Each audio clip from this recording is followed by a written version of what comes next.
Sveiki visi Lietuvos StarCraft 2 mėgėjai. Aš esu Nagas. Nežinau, prieš kokias gal 4 dienas įsteigiau naują YouTube kanalą, skirtą vien tik StarCraft 2 kovoms, lietuviškoms kovoms. Na ir ką, ir stengsiuosi palaikyti šitą kanalą gyvą ir kuo dažniau pridėti kokių nors filmukų, kad jūs pažiūrėtumėt. Stengsiuosi, aišku, komentuoti profesionalesnės kovas, tų žaidėjų, kurie moka lošti, bet aišku, ir jūs galėsite atsiųsti savo vaizdo įrašus.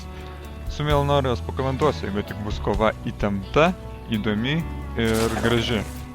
Aš, aišku, už gražias kovas.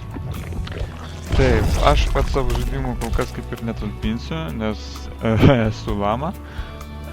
Botas visiškai nemoka dar lošti. Nu, ta prasme, prieš dirbtinį intelektą esu kažkiek lošęs, tik kad ant insane level tai nelabai, ką aš ten pagalėjau padaryti prieš tą botą. Bet kuriuo atveju. Prieš 2 dienas nusipirkau StarCraft 2 ir negaliu net pasidžiaugti. Vakar iškart pradėjau jį žaisti. Ir tiesa pradėjau nuo tokio, nuo pačio žemiausio, aišku, laiptelio, nuo ko lamai dar pradėti. Tai pradėjau nuo Practice League ar kažkas panašaus, tipo praktikantų lyga.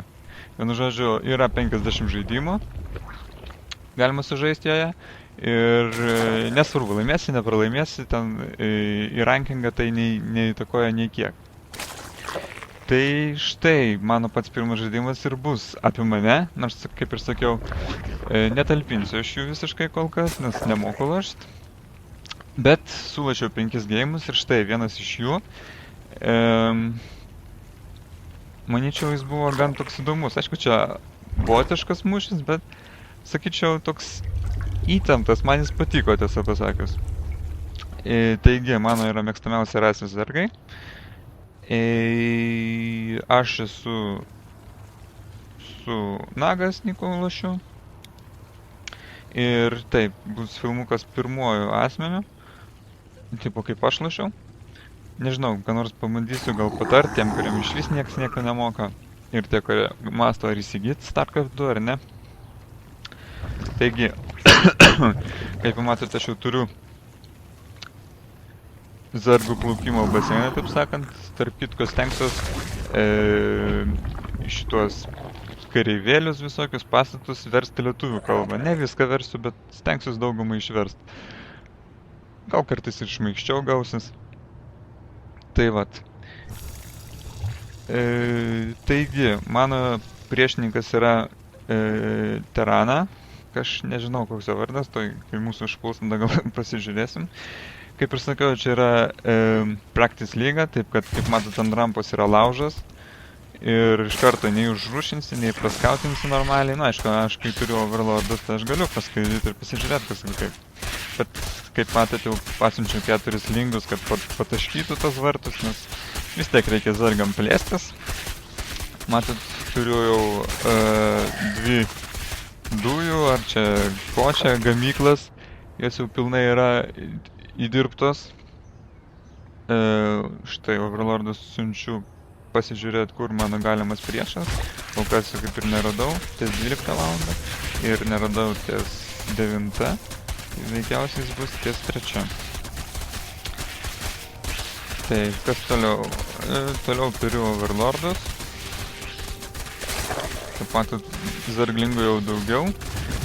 Ir kažkodėl aš nusprendžiau pastatyti 2 Evil Chambers. 2 Evil Chambers. Vienu žodžiu, turbūt labai troškau patobulinimo. Bet kuriuo atveju, štai mano karalienė purškia toliau į periklą, veisyklą,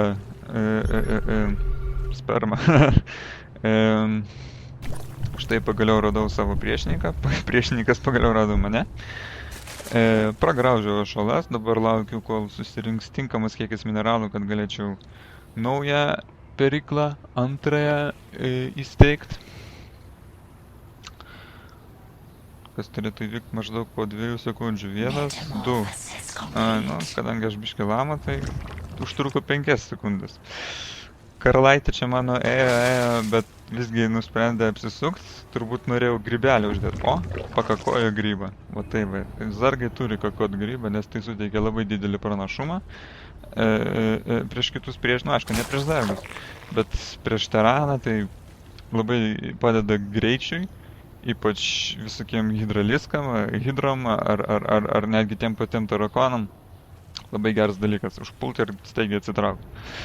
Taip, štai aš nusprendžiau pasimti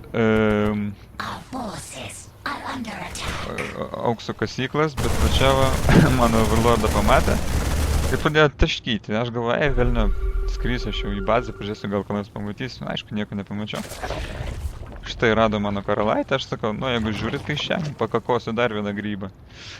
Kaip matot, mano mini žemėlapį, mano aukso kasykla, gavykla dar formuojasi.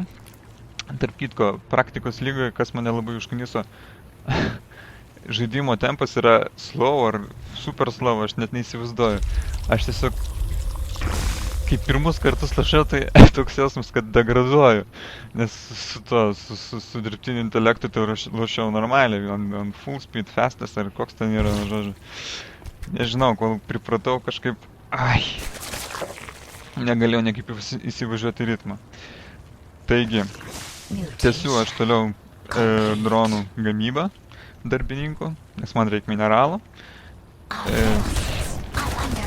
Štai užpuolė mano vargšas zarga, kuris buvo ties švyturiu linga. Tuoj mes pasižiūrėsim, koks pas mus įplaukos. Štai, aš viršiu savo priešininką įplaukom maždaug 400, o štai mano priešininkas pajudėjo ties švyturiu.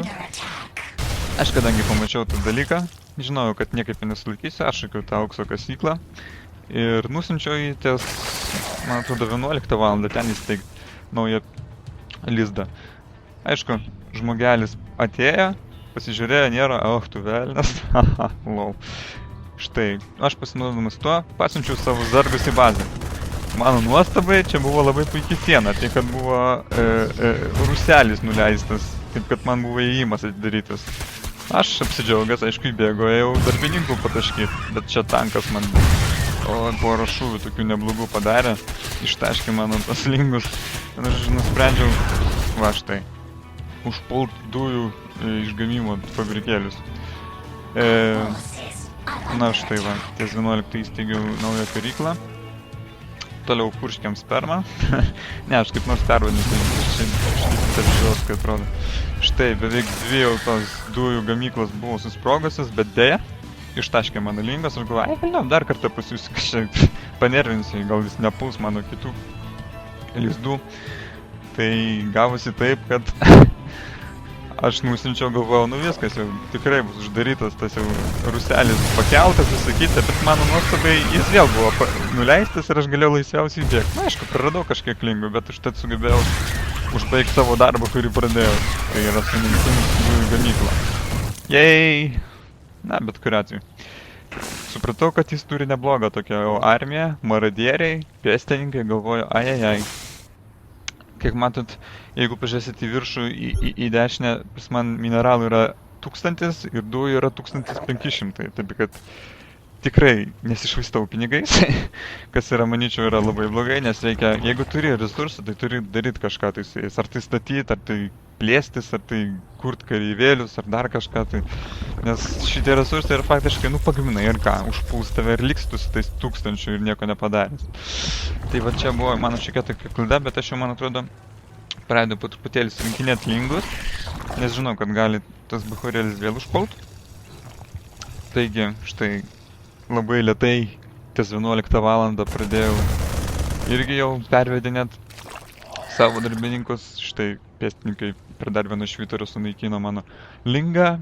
Aš eisiu atkeršysiu jam už tai. Štai, žudai.